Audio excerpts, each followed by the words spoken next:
Hello children, कुसुम ma'am की online class में आपका स्वागत है। प्यारे बच्चों, आज हम 5वीं कक्षा के विषय परिवेश अध्ययन की पाठ्य पुस्तक झरोखा का पाठ 3 शिक्षा का पहला पाठ स्वच्छता का आधा बचा हुआ हिस्सा इस वीडियो में समझने वाले हैं और साथ ही इसके जितने भी क्वेश्चंस हैं उन सभी के आंसर्स लिखना भी मैं इस वीडियो में आपको सिखाऊंगी। वीडियो शुरू करने से पहले एक और बात बच्चों, अगर आपके लिए मेरी वीडियो हेल्पफुल है तो प्लीज़ इसे लाइक और अपने दोस्तों के साथ शेयर ज़रूर करें।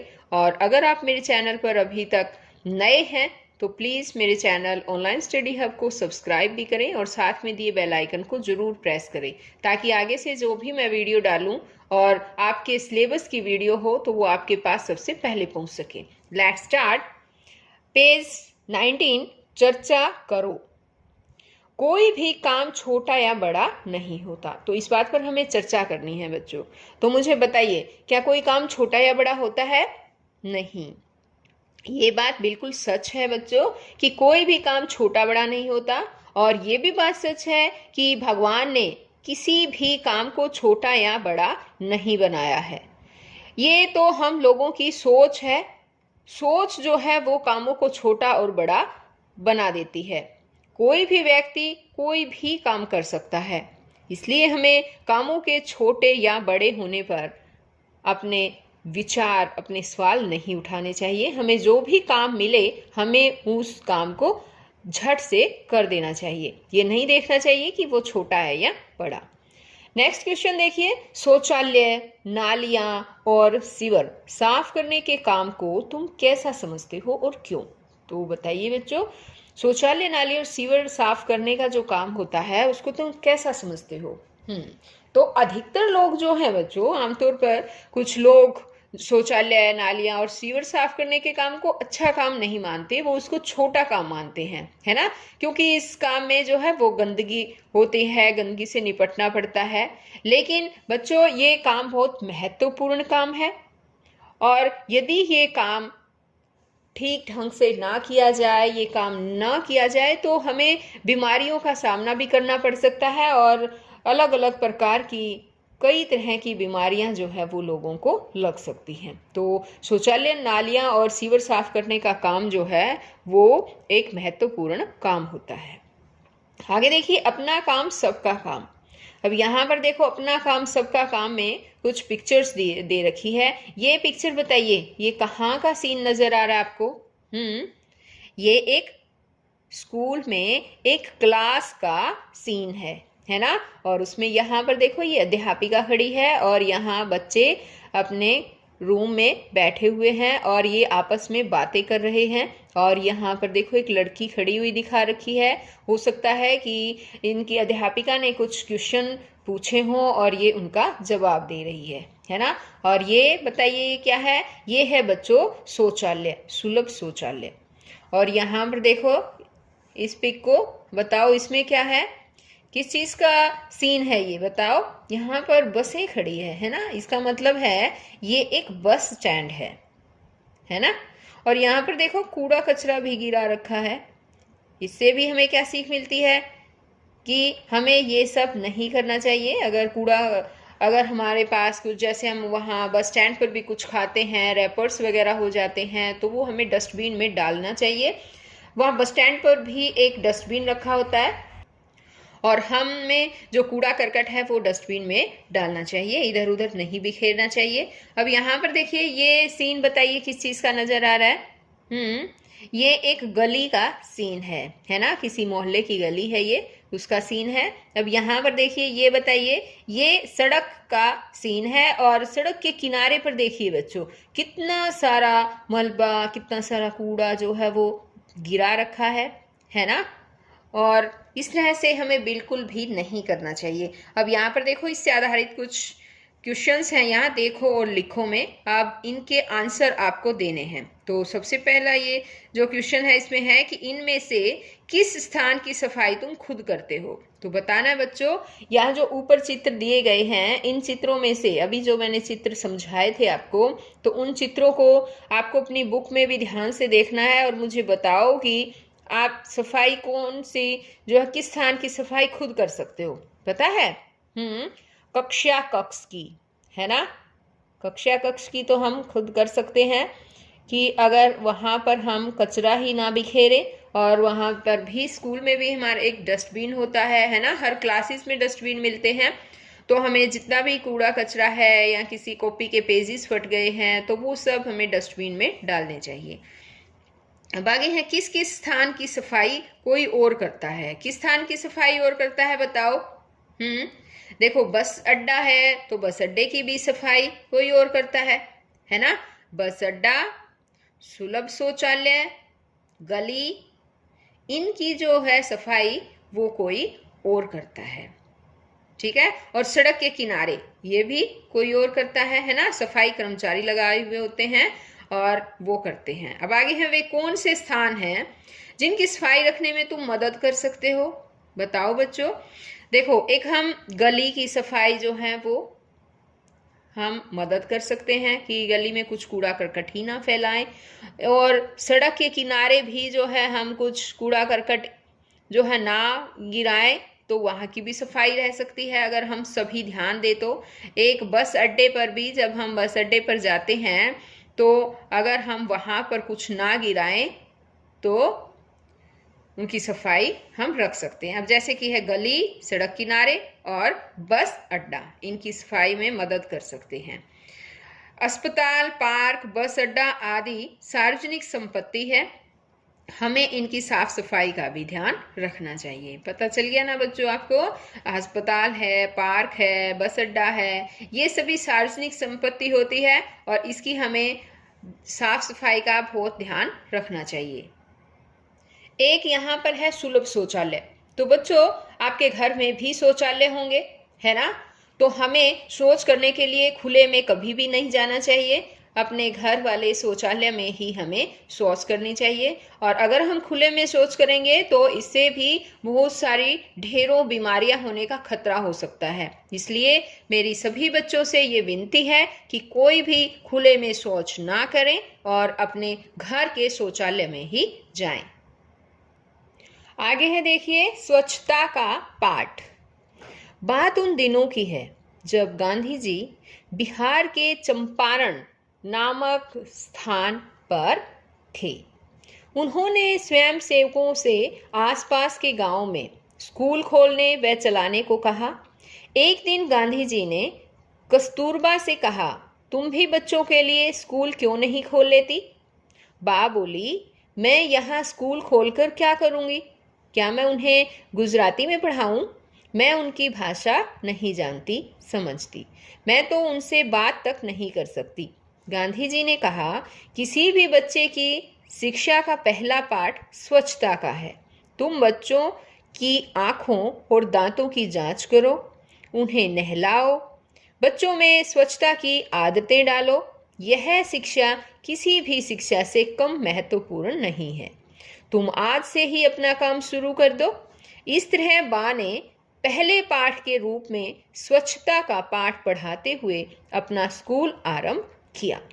तो यहाँ पर देखिए बच्चों, इन लाइनों को पढ़ने से भी हमें ये पता चलता है कि गांधी जी स्वच्छता प्रेमी पुरुष थे और उन्होंने जो है कस्तूरबा को भी, बा को भी अपने बच्चों को शिक्षा का पहला पाठ स्वच्छता ही पढ़ाने का आग्रह किया था। अब आगे देखिए, अब बताओ गांधी जी ने क्यों कहा कि किसी भी बच्चे का पहला पाठ स्वच्छता का है। ये क्यों कहा है बताए बच्चों। गांधी जी ने ऐसा इसलिए कहा था कि उनका मानना था कि यदि बच्चे स्वच्छ होंगे तभी तो वे कुछ सीख पाएंगे। इसलिए उनका मानना था कि किसी भी बच्चे का पहला पाठ स्वच्छता का है। अब यहाँ देखो, गांधी जी ने बा को बच्चों से स्वच्छता संबंधी क्या क्या काम करने को कही, क्या क्या काम करने को कही बताए। गांधी जी ने बा से कहा कि वो बच्चों के दांतों और आँखों की जांच करे, उन्हें नहलाए, बच्चों में स्वच्छता की आदत डाले। अब नेक्स्ट है, यदि तुम कस्तूरबा के स्कूल में पढ़ते तो स्वच्छता संबंधी किन किन बातों का ध्यान रखते, बताओ बच्चों, किन किन बातों का ध्यान रखते। प्रतिदिन ब्रश से अपने दांत साफ करते, प्रतिदिन स्नान करते, नियमित रूप से अपने नाखून काटते, साफ सुथरे कपड़े पहनते, है ना बच्चों। हमें अपने नाखूनों का भी बिल्कुल ध्यान देना चाहिए। हर हफ्ते वीकली मतलब हफ्ते में एक दिन रख लो कि मुझे इस दिन नाखून अपने काटने हैं।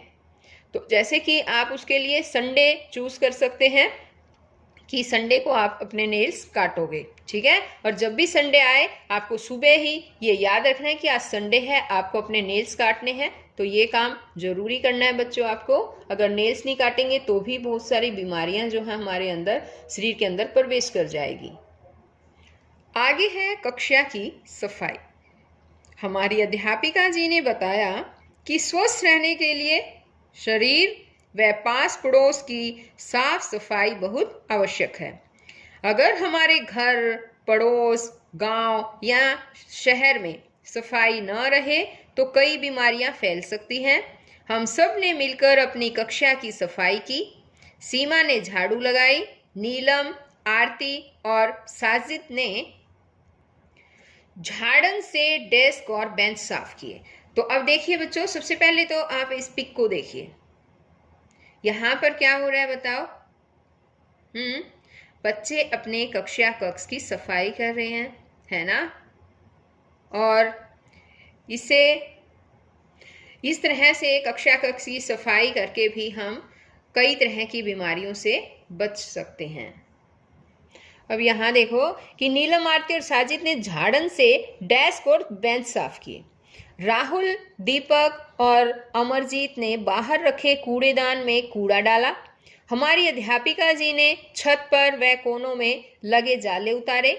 हमें तो खूब मजा आया अपनी कक्षा को साफ करने में। तो बच्चों मुझे बताओ कि क्या आप भी कभी अपनी कक्षा कक्ष को इस तरह से साफ करते हैं? करते हो? Very good. अपने कक्षा कक्ष को साफ जरूर करना चाहिए बच्चों। इससे जो है हम बीमारियों से भी बचे रहते हैं। अब देखिए इसमें कुछ क्वेश्चंस आए हैं, सोचो और लिखो। क्या तुमने भी कभी किसी स्थान की सफाई की है और कहाँ की है? तो ये आपको बताना है बच्चों।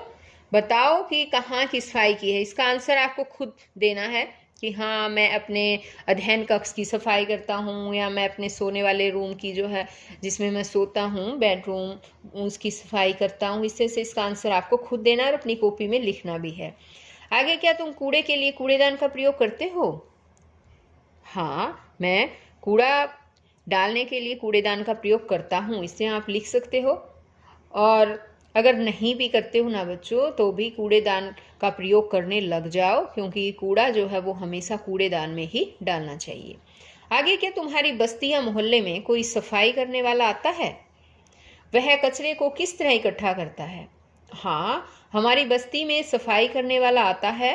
वह एक रेहड़ी लेकर आता है और उसमें कूड़ा इकट्ठा करके ले जाता है। अब आगे है ऐसा करो। घर के कूड़ेदान तथा सार्वजनिक कूड़ेदान के चित्र बनाओ। तो बच्चों यहाँ पर आपको घर के कूड़ेदान का चित्र बनाना है और यहाँ पर सार्वजनिक कूड़ेदान का चित्र बनाना है। अब ध्यान से यहाँ पर अब देखिए, ये दो चित्र दे रखे हैं। ये वाला कूड़ेदान का चित्र है, इसको ध्यान से देखिए। और यहाँ पर देखिए ये सार्वजनिक कूड़ेदान का चित्र है। और इस तरह के चित्र आपको अब आगे देखिए, आओ ये भी करें। जो लोग तुम्हारे स्कूल, कॉलोनी या आसपास सफाई का काम करते हैं उनसे पता करो और लिखो। यहाँ पर जितने भी क्वेश्चंस दे रखे हैं बच्चों, आपको वहाँ आपके आसपास स्कूल में, आपके मोहल्ले में, गली में, कॉलोनी में या आपके आसपास जो भी सफाई कर्मचारी, उनसे ही इन सभी क्वेश्चंस के आंसर पूछने हैं। क्वेश्चंस हैं जैसे कि वे सफाई का काम कब से कर रहे हैं, वे कहाँ तक पढ़े हैं, क्या उनके परिवार के अन्य सदस्य भी यही काम करते हैं, उन्हें यह काम करने में क्या क्या कठिनाइयाँ आती हैं, क्या वे अपने काम से खुश हैं, क्या वे चाहते हैं कि उनके बच्चे भी बड़े होकर यही काम करें। अब आगे है देखिए, दिए गए वाक्यों में ठीक के सामने सही यानी टिक और गलत के सामने क्रॉस का साइन लगाओ। अब देखिए यहाँ पर कुछ वाक्य दे रखे हैं, इनको सभी बच्चों को ध्यान से पढ़ना है। और फिर यहाँ पर देखो ये जगह दे रखी है ना, यहाँ पर हमें टिक और ये जो है साइन हमें लगाना है, टिक या क्रॉस करना है। हमें कूड़ेदान में नहीं डालना चाहिए। तो बताओ बच्चों, राइट है या रॉन्ग है? ये रोंग है। हमें कूड़ा कूड़ेदान में ही डालना चाहिए, तो ये बात तो है जो गलत है। स्वस्थ रहने के लिए साफ सफाई बहुत आवश्यक है। यस, सफाई जो है हमें रखनी चाहिए। कूड़ा फैलाना अच्छी बात है? नहीं, ये गलत है। कूड़ा फैलाना जो है वो गलत बात होती है। हमें कूड़ा कभी भी नहीं फैलाना चाहिए, और कहीं पर भी अगर हमें कूड़ा अगर नज़र भी आ जाए तो उसको भी उठाकर डस्टबिन में डालना चाहिए। अपने गांव या शहर की साफ सफाई हम सबकी जिम्मेदारी है। राइट है या रॉन्ग? बताओ बच्चों। सही, ये सही बात है कि हमारा गांव है या फिर शहर है, उसकी साफ सफाई हमारी खुद की जिम्मेदारी होती है। आगे, नालियाँ या सीवर साफ करना जरूरी नहीं है, तो ये बात गलत है बच्चों।